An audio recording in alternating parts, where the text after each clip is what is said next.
Hello everyone and welcome back to my final installment in the Gunfire Guide series for stepping into reincarnation mode. We've gone over different seasonal things, we've gone over the spiritual blessings, and now it's time to talk about the Bizarre Dream. Bizarre Dream modifiers are a way to get a little bit more out of your games. Each one has some sort of bonus to you, and almost all of them have a little bit of a drawback to go with it. Every time you click one of these little boxes over here, you're going to be applying a different modifier to your game. I'm going to show you what each one of these are, and then give you examples in-game as we go along. So starting off, our first one is going to be Spiritual Link. It reads, affected by spiritual aura, occult scrolls, weapons, and ascensions will offer additional buffs in a specific combination. What this means is that throughout the run, when you pick up an occult scroll, it will now show that there's a little bonus that you can get if you get this scroll in combination with other ones and certain weapons and ascensions. If you get everything in combination, or at least what is required to activate it, you'll have some little bonus that is themed with those scrolls. Generally, these are pretty powerful. They can come in all shapes and sizes. Some of them will be helpful to your run, some of them will be completely irrelevant. You're going to see some will only work when you have a specific weapon type. Some will only work if you have a spiritual ascension that matches with that grouping. When playing with Spiritual Link on, there will sometimes be scrolls that you will take that you otherwise would have passed up on simply because it will give you one of these bonuses instead of passing up on it for something that's slightly better based off of just the scroll. Alright, next up is Mysterious Jokul. It reads, the overflowing demonic aura makes creatures on Hyperborean Jokul more powerful. This really undersells what this Bizarre Dream modifier does. On the good side of things, it makes it so that peddlers and phantom peddlers have an extra refresh on them for free. It also makes it so that the Spirit Remnant, the spiritual blessings seller at the start of the Hyperborean Jokul, won't be frozen, so you'll be able to access him for an extra blessing to fill it out if you pass up on one earlier, or to swap one out if you have one that you want to get rid of in favor of something else. It also gives you a little bit more soul lessons to events, but that's not as big of a deal. But on the negative side, it's not just that it makes the Hyperborean Jokul more difficult in making the final boss, whether that's the Pole Monarch or Gluttony, harder. It's also going to make it so that elite enemies that you fight will be enhanced throughout the run. And also at the end of Act 2 and Act 3, just before the boss, you'll have an elite invasion, where a number of elites equal to 1 plus the number of players in the run will spawn. Meaning that if you're playing solo, it's usually 2 elites, and if you are playing in a 4-person team, it's going to be 5 elites. This does make the game significantly more harder, but it also gives you some other bonuses in that because you're going to be fighting so many elites, there's chances for more golden goblets to drop, which could help you out in the long run. And also getting those extra refreshes on the peddlers and phantom peddlers means you're more likely to get stuff that's relevant to your run throughout the course of it. Interdependent Fortunes says players can select additional occult scrolls in the starting stage of Onyxie Desert, but the enemy will also randomly get corresponding abilities. So what this means is at the start of Act 2, Act 3, and Act 4, when you're in the little waiting room with the Spiritual Remnant seller, they're going to give you options between 3 scrolls. When you select one, you get that scroll, but you need to read beneath that because the enemies will also get some sort of bonus. Now, not every single enemy will get them. It'll be random which ones get which of the bonuses that you have selected. And if you notice, some of the options you can take are curse scrolls. If you take the curse scroll, you still get that negative, but enemies also suffer a penalty when you take those curse scrolls as part of Interdependent Fortunes. This is a really good way to stack yourself up with a bunch of normal scrolls, and if you're playing with Spiritual Link active, this one's really nice because you could get more of your Spiritual Links put together over the course of the run. Next up is the Transcendent Arsenal. It states, in the vault of pre-boss stage of Duo Fjord and Hyperborean Jokul, or after defeating Pole Monarch, you can deposit and withdraw the powerful weapons in the arsenal from the arsenal guards. So what this means is that there's going to be a new NPC that shows up in the last few levels of a run. In the Hyperborean Jokul, and in the Duoford, you might go into a vault, and instead of having a chest at the end, you'll have an arsenal guard. Of course, the first time that you play with this, you're not going to have anything inside of there because you're placing your own weapons in there. Say you have a really good run going along and you want to save a weapon for a future run, you could place it in there, and then in a future run where you're using Transcendent Arsenal, you could go up to the arsenal guard and retrieve it.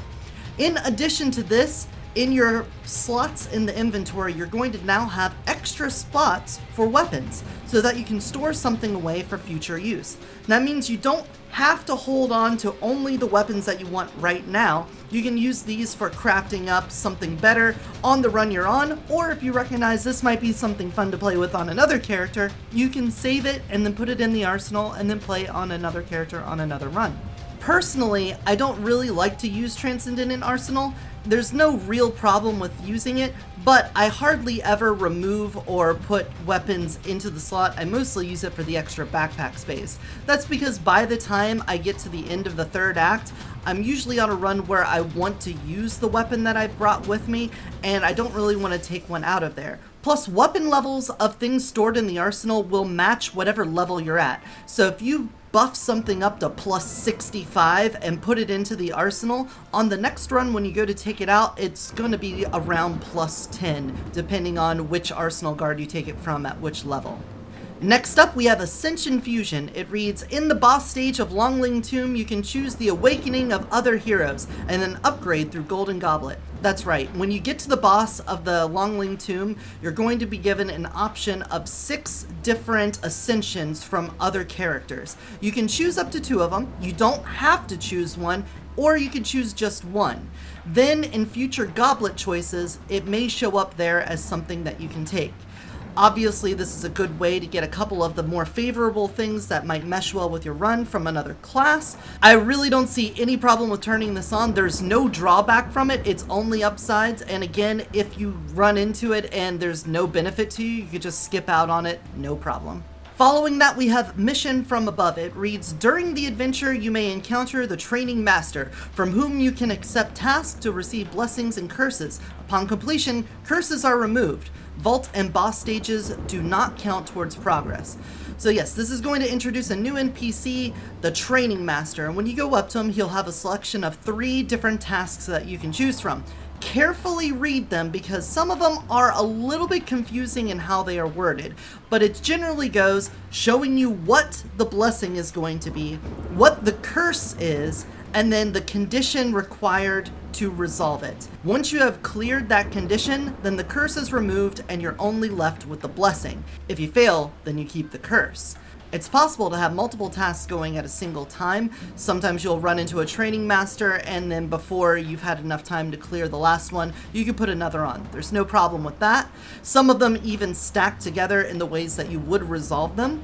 And then keep in mind it says that the vault and boss stages do not count towards progress. So if it's something along the lines of killing enemies very rapidly or putting on elemental effects, you're going to go into a vault and notice that you're not getting any progress made. So be careful about blowing all of your resources in the vault or on a boss if you are trying to get this cleared, because you're not going to have a count towards your progress. Another thing to keep in mind that the Training Master can show up in the later stages of the fjord, and you might get something that says you need to complete 4 stages before this clears. But if you notice, the boss of the fjord won't count. Then there's only 2 levels in Hyperborean Jokul, and then the boss of Hyperborean Jokul. So it's possible to have a task given to you near the end of the game that would be impossible to complete. So you're just going to be stuck with the curse while you're playing through the hardest levels in the game. So try to make sure that it is something that you can complete if you're taking on a task near the end of your run. Boundless Dream. In Boundless Dream, as long as the heroes stand, their adventure will never cease. All this is an endless mode to the game. It allows you to continue your journey after defeating the final boss, and it will send you back to a previous stage. Now, it isn't like a lot of other roguelike games that have these endless modes where you just loop from a set point over and over again. It's a little bit more random. You might finish the 4th level and then get sent back to the desert or just back to the fjord, and you will complete all 4 stages before it will pick the same one again. So you might go level 2, level 1, level 3, level 4, level 3, level 1, level 4, level 2. Like that over and over. After every 2 levels completed, i.e. beating a boss, you'll be given another chance for a spiritual blessing so that you can swap those out. And in addition to that, enemies will continue to get harder with every stage completed. Now, to make up for the fact that enemies are going to continue to scale, there's additional scaling for players that is provided by this. Every time you sell a scroll, you're going to get a bonus to your skill damage and weapon damage. That way, once you've already gotten all the scrolls, or if there's certain ones that you just don't care for, you can sell them and get a little bit of a bonus out of it. Especially by the time you've looped a couple times in the game, you probably have every single scroll in the game, and everything you see is just going to be another copy. The only way to go up from there is to get advanced versions from them, and then even then, at some point, you'll have them all. So this is a nice way to get all of the spiritual essence you'll ever need for your account. Just put it on a Boundless Dream on an easy reincarnation level. Play to your heart's content until you've maxed out at 25,000 soul essence, and then you can cash out and end your run. I think this is a great way to get people into reincarnation level if you're willing to put in the time for like a 3 or 4 hour run and get all of that done. Last but not least is Lone Wolf. I kind of touched on this with the spiritual blessings, but let's go over it again. Only available in single play, enemies will be fiercer, you can choose 1 extra general spiritual blessing before a run for free. Basically, once you turn this on, you're given an extra menu down here where you can select a spiritual blessing to start with. This one will not count towards the 3 slots that you have during the run. This is like a 4th one that's kind of given as a passive bonus instead of actually being visible in your spiritual blessing slots. You will select this and then go into the game and have this bonus the entire time. In addition to that, if you were just looking for a challenge, you'll notice that I'm on 2-player count. That's what it means by saying enemies will be more fierce, because even though I'm playing single player, it's going to give me the same sort of enemy spawns, damage, and health that would account for 2 people playing. You can also bump this up to 3 or even 4 players to give yourself the most difficult, challenging run you can. However, having this extra spiritual blessing can really open up your run to have as much power as you can get out of it. And with that, that should be everything that we need to cover in order for you to understand every little thing about going into reincarnation mode. I hope that this series has helped you out a lot and that you get to reincarnation 9 soon. Whether or not that's your goal, I hope you have a lot of fun with Gunfire Reborn and enjoy everything that it has to offer in the seasons to come. I've been Eotidiss, shapeshifter from another dimension, and until next time, remember to take care of yourself and take care of those around you. Bye-bye.